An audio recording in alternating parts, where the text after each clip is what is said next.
planet Earth. Some call me nature. I am very passionate about the planet Earth. A living, breathing planet capable of sustaining whatever life forms we see fit to deposit on it. Spock, judging by the pollution content of the atmosphere, I believe we have arrived. It's the planet stupid. No, it's the planet stupid. Our guide through It's the Planet Stupid, Belinda Waymouth. Hi, Belinda. Hi there. Good morning. How are you?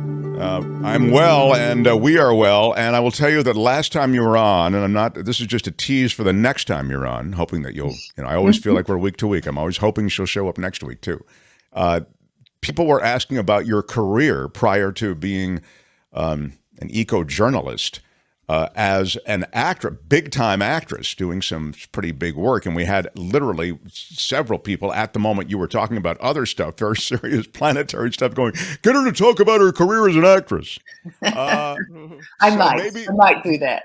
Maybe for the next time. But this time we'll get into, I think, what I thought was something of a dire report on from the world's meteorologists and climatologists. I wonder if you could speak to that. Oh, you mean about where we're headed now that this El Nino is going to take over from the La Nina, and how hot it's going to be, and the fact that in Vietnam last week they had 111.2 degree day, which broke their heat records. 25,000 people have been evacuated in Alberta because of fire threats. That stuff, is that what you're talking about, Mark? The debt ceiling, the Republicans don't want to spend any money on, really important environmental regulations, that stuff. Yeah, right, exactly. Yeah, you're right. I mean, among the things that they want to pull back on and make cuts on, those things that are related to trying to address this climate crisis. Exactly. Yeah. Well, here's the thing. We can't do that. It's nonsense. And it's really ridiculous because this sort of focus on, we've got to use this dinosaur fuel makes any Western country look like a dinosaur. And that's what it's doing to the US right now. All these other countries. I mean, even Australia, which like, the US has so much coal. I mean, they are going leaps and bounds with renewables, with wind, and particularly with solar.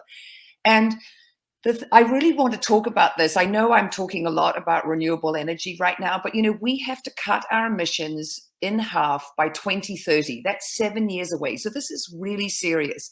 And this year alone, the weather stuff that we have seen, and, Alberta, people are being evacuated up there because there's another heat dome sitting over British Columbia and Alberta. Now, when that happened in 2021, it was in the summer, so it was already hotter. But the estimates are that 500 people died because of that heat event. So that was in Alberta, British Columbia, Oregon, and Washington. This stuff is real, and we have to push our politicians to really embrace renewables. And the fact is, Mark, I can say this over and over again, this is happening while they drag their feet. And, solar in the world, solar capacity is growing at 21% a year. If it keeps up at this rate, by 2031, it will be bigger than hydro, coal, gas, all those, energy sources, and nuclear combined. And the really exciting thing is that, what we have now is this, incredible awareness of where we've gotten with using, dirty fuels, and where we've gotten with just landfilling all the waste from stuff. And the thing about renewable energy, solar, panels and wind turbines is right now, 90% of them are being thrown in landfills. But, if you don't go to the expense and trouble of recycling, that's a dubious luxury that industry and the earthlings who run polluting businesses, we just don't have it anymore.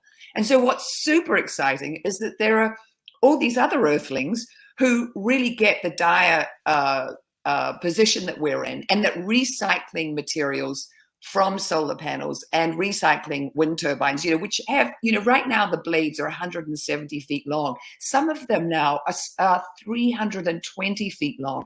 That's a lot of steel, metals.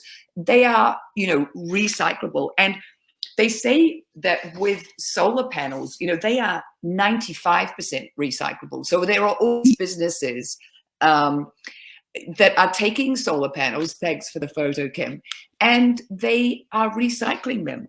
And this is, super exciting because the recycled material from solar panels could meet solar manufacturing needs up to 30 to 50% by 2040, which is pretty soon. And what these, young, well, I shouldn't say young, but, startup, innovators who are looking at this, these materials from, solar and turbine, and like going, how can we turn this into a sustainable circular economy? They're going to get funding from the environmental fund that's in Biden's Inflation Reduction Act, as long as we make sure that Republicans, don't torpedo that in these debt ceiling negotiations that are happening right now. So the other thing that is really exciting about this recycling is that it's going to happen, or it is happening with the EV batteries. And, we have talked about this before, and our listeners bring up, what about the lithium? What about the lithium? So just know, listeners, that there are so many people who are aware, of the problems and who don't want renewable energy to sort of repeat the trespasses and basically the sins of fossil fuels and be polluting industries themselves. The whole idea is we have this low carbon energy that won't be as polluting. We're not going to have oil spills. We're not going to have, Chernobyl and Fukushima happening. And one of the things I'm excited about, there's one of the co-founders of Tesla, J.B. Struble, I hope I'm pronouncing, or Straubel, his name correctly. He was a former chief technology officer at Tesla. He has got this plant outside of Reno, and what they are going to do is, get the lithium and the nickel out of EV batteries. And, yes, it's, going to only constitute, 30% of the lithium in, battery production, initially, but that is going to grow. So we are going, there is this whole movement to make this, circular business model with renewable energy. And I want our listeners to know that and to love solar panels and wind turbines like I do. Yeah, no, of course. Here it is. Redwood Materials scores a new $2 billion loan to build a battery recycling facility in Nevada. It's just that you're speaking of. Yeah. And this is where we have to be going. It's enough of sort of dragging our feet. We have to, and the fact is it's really just sort of politically that we are, because industry and industry leaders see this. I mean, even General Electric is going, okay, how can we recycle our wind turbine blades? And they are building recycling plants near where the wind turbines are, because obviously logistically trying to transport an enormous wind turbine to a facility that isn't close by, I mean, can you imagine with 170 foot or 320 foot long blade? That would be nuts. So we are getting cleverer at all this stuff. Well, I'm just seeing in the chat here, Randy says San Jose is running a series of webinars on electrification. I mean, there is a desire to, I think, embrace this. And as you say, it is being done. It's being fought, obviously, in certain circles, but there also is an evolution of the way we look at this, and we see the ease with which we can do it. I also think if you just look at the different ways that you can store energy, of solar energy, wind energy, so that, when there's a change in the weather, when you lose the sun, when you lose the wind for a time, we have these technologies too, and we're employing these technologies already. I guess I'm asking you, aren't we, in California? I think California is a great example of what can be done on the road to self-sufficiency when it comes to alternative energy. I understand we're not there yet. Yeah.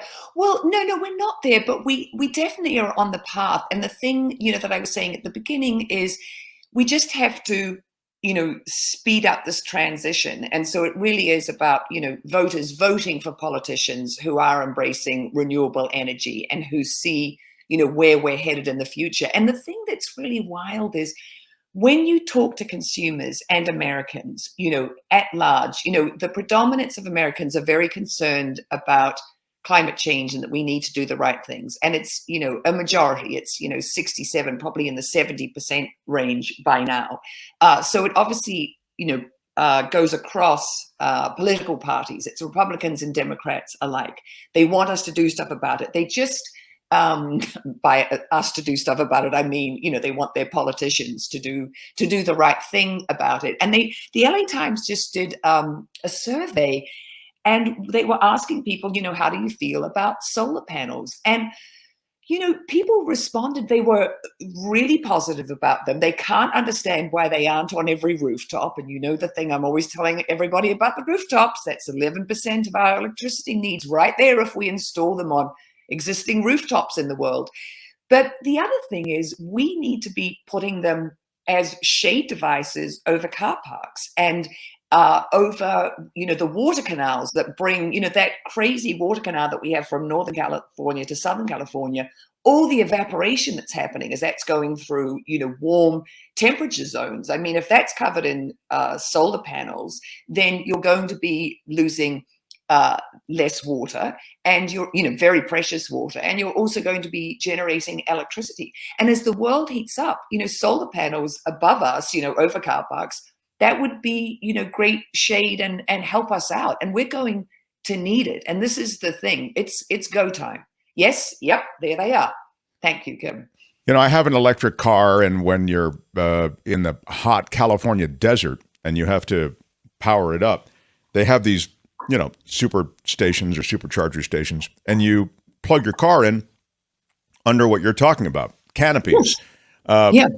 I believe a few of them anyway are solar powered, but the point is it's so blisteringly hot there that, as you suggested, it serves to a dual purpose. It both provides shade and essentially can power the entire supercharger lot. So you see, and here's another a picture of what you're talking about. I mean, that shade will protect the evaporative process, or at least knock it down a little bit. Yeah, yeah, at the same time that you pick up power. Yeah, yeah. So it's really, about getting right-sized on the planet. And the thing that, people have to, every country has wind and has solar. There aren't going to be wars over wind and solar because it's a resource that everybody has. So unlike oil, which we go to war over. And I mean, look at in our lifetimes, the crazy wars that have been fought over it. This just isn't going to happen with wind and solar. We're going to be getting more right-sized, I believe, as a species on our planet as we embrace renewable energies fully. And right now we're in that sort of difficult period of change.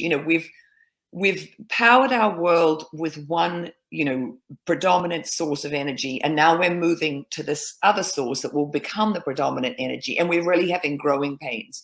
And the thing is, because of how hot we already are, I'm just encouraging people, push your elected officials, vote for the ones who get how important this is, because this is the energy we need to move in. And yes, geothermal, I just saw that in the chat. Yeah, geothermal is great. Existing hydro is great. We don't want to build new hydro plants, but we want to use the ones that we've got, because obviously hydro plants have a big effect on ecosystems and all the animals, the species that are in there, they're breeding, all that stuff, all the silt that builds up behind dams. So no new dams, but the dams that we already have. And I want to get back to fighting wars over water. Oh, of course you do. Or political systems, whatever we fight wars over, we've always got a reason, but at least get energy off the table as a reason to fight a war. Yeah, I like that. I'll sign on to that. Belinda, if you want to contact Belinda, you can do it across social media. She's at Belinda Waymouth, Waymouth. You can see it on the screen now, at Belinda Waymouth, Waymouth. So next week, if we can get to her a little bit earlier, I'd love for you to favor us. We'll do the planetary stuff first, and then I'd love for you to favor us with a story or two about the world of show business, which you were part of in a prominent way for a while, and then you got all these advanced degrees and you became this eco-journalist. But I love that there's curiosity about it, and so maybe we'll get into it a little bit next week. What do you think? Okay, yeah, we could do that. Yeah, Kim and I have already we've touched on it a little bit before. Oh, have you? I see. Yeah, I'm not. Yeah, I don't know yeah, yeah. when, We could. I'll think up a snippet or two. I can. All right. Pass it on. Thank you, Belinda. My Appreciate pleasure. it. Thank you. All See right. you. Bye bye. More Is the planet stupid? No, it's the planet stupid. next time, only on The Mark Thompson Show. Hi, it's Mark, and I thought that was great. Hit the notification bell. You'll know whenever there's a new video being dropped, and please subscribe to our channel to help us save the universe.